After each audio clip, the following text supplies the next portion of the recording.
Our next speaker is going to be Mahad Omar. He's a youth mentor from Ohio, and his topic of discussion is going to be youth leadership, and he's going to be talking about mentorship. Mohammed Hassan used to live in Virginia, and he's a graduate of Year Up in Cambridge College. He's a youth mentor in both Ohio and in Virginia. Please give him a warm welcome. Assalamu alaikum. Bismillah, as-salatu was-salamu ala rasulillah, wa ba'd. Inshallah, I'll start my topic with a question. How many of you have had a mentor in your life?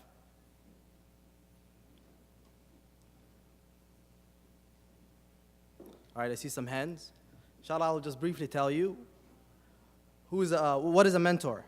A mentor is someone who, along with parents, provide young people with support, friendship, reinforcement, and constructive example. A mentor is a good listener, people who care, one who wants to help young people and bring out their strength. So a mentor is someone pretty much who helps you in life in many different angles in your life. So if you look at our surroundings today, if you look at the overview and the conditions of children and families in the world today, it leaves you bewildered and saddened. Family structure is falling apart with divorce, separation, single parenthood, fatherless homes is becoming the norm rather than the exception.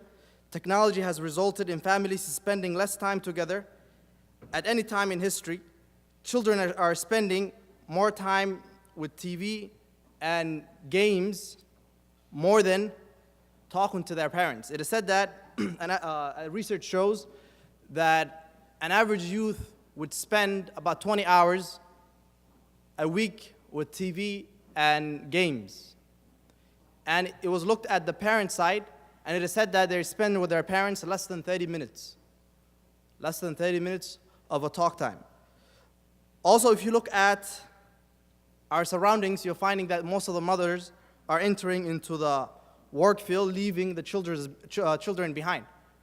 So what is happening is that most of the families are not upbringing the youth that were supposed to be the future of tomorrow. And my topic was building bridges through mentorship. So if you look at most of the Somali youth, you'll find that most of them do not speak Somali. You'll find that most of them are not practicing their religion. And you want to ask, where's the problem coming from? There was one time, when the elderly people will see you, they'll accuse you of not speaking Somali. They'll say, ma afka ku hadashid, ma Somali ku hadla, And then you're thinking, I don't speak Somali. So one time, it was Ramadan. I have two younger sisters, so a friend of them came with them. So I was giving them a ride, and there was another friend who was driving the car. So he asked one of the sister, how come you don't speak Somali? And the sister, she actually was sad about the whole situation because the brother did not know the background. So she said, let me tell you my story and why I do not speak Somali.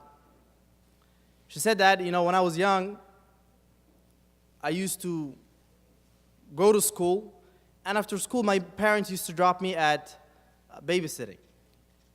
So at night, when I come home, I would not spend time with my mother, but for the time being that we're together, she would try to learn the English that I've been picking up from school and from the babysitting. So he said, this has been all my life. Therefore, I do not speak Somali, but one day I would like to, go to school and learn Somali. So perhaps one day, I could speak. So he asked her a question. He said, so how do you communicate with your father? How do you communicate with your father? She said, well, I talk to my mother. She tells him what I'm saying. Then he talks to my mother. Then my mom tells me what he's saying. So this is how I talk to my mother. This is how I talk to my father. So this is the situation. So we could say that if we look at if we look at starting mentorship, it starts where? It starts from the home. Parents taking care of their children, teaching them, giving them their Islamic education, and also language, which is, our language is Somali. Most of us are Somalis here. So teaching them the language and also their religion. Also, if you look at the family value nowadays, the immorality is becoming acceptable and way of life. You'll see cheating, gambling, consumption of alcohol, drugs, and so many other things. You'll find that most of these problems, you can start blaming our parents for, I guess, some of the problem. So if you look at it, you'll find that the parents, sometimes, most of the Somali mothers and fathers might know this. Your kid is at home, someone calls you on the phone, and what do you tell them? Mommy's not here. Tell the person who's calling you, the mother is not, I'm not here. At one time it is said that there was a story, a guy picked up, the little kid picked up the phone, and, a person called. And when the person called, he said, "Where's your father?" And then he said, "Father, someone is looking for you." He said, "Tell him that your father is not home." He said, Abu hukiri ma joogo. He said, my father said that, tell uncle that I'm not home.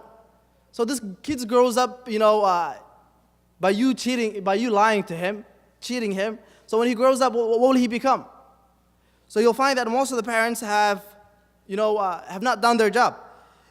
You also look that most of the children, what are they doing? I'm talking about this because I want to mention what is going between the youth and the parents. You'll find that, you'll see a 5-year-old, when he starts screaming at the house, the mother, what is the famous saying they say? Turn the TV on, let them watch. So what happened? What happened is that most of our life, most of the youth, their time was spent with TV, and nobody gave them the proper upbringing.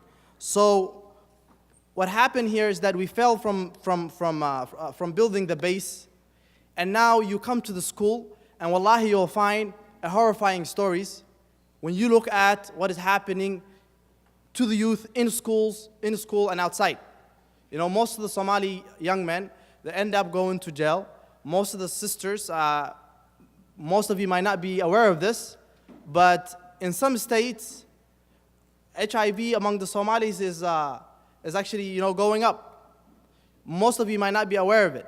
So what is happening is that most of the fathers and mothers have failed their responsibility, and what is happening in our community is that youth are not receiving, they don't have a mentor that leads them to the right path.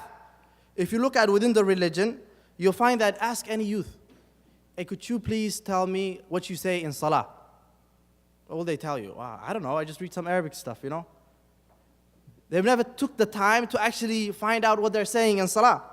I found a brother, mashallah, he started coming to the masjid, started talking to him, and he said, I haven't prayed for 1 year.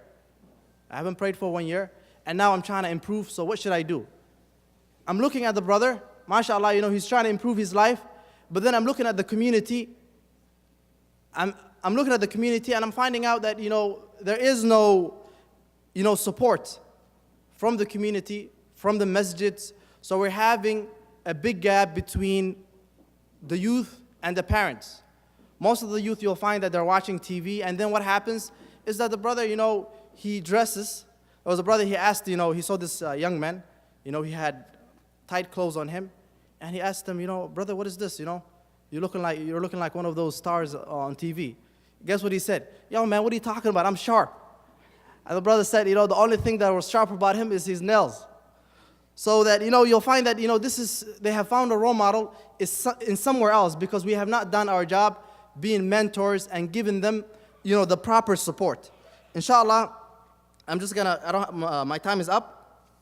I'm just gonna mention that research has shown that a successful mentoring, successful mentoring, it shows that there's an increase in self-esteem of the young people. If there's a mentor. It also, there's an increase in students' academic success, increase in positive social interaction by the youth. It reduces the youth them being involved in illegal drugs and crime. It also shows that the youth, there's a reduce, if the youth get the proper mentoring, that, they will not fall into using drugs and, ending up in jail. My time is up, so inshallah I will conclude by saying that we need to find way to build bridges between the youth and the parents. The communities have to find out way of establishing, because if you look at the other communities, if you look at the non-Muslims, you'll find that, there's elderly person, they'll go to them and they'll tell them, would you want to volunteer for 1 year and be a mentor to the youth? How many parents have done this? I'm not going to say raise your hand because I'm afraid of the embarrassment. SubhanAllah, be a mentor. Sometimes, he might not be listening to their parents, but they will listen to you. Also to the youth, if you know a sister, if you know a brother, grab them, tell them, teach them the proper, be a, Somali, be a Muslim, be proud of who you are, teach them, the basic. Do not run away from them. There are so many people who are, I'm sorry, my time is up, but I'm just saying this to encourage you guys. Do not belittle people. Help them. Perhaps one day you were at that stage. So inshallah, I'm encouraging the parents to be mentors, also the youth to be mentors to those who they see that they are not at their level. أقول قولي هذا واستغفر الله لي ولكم إنه الغفور الرحيم. السلام عليكم.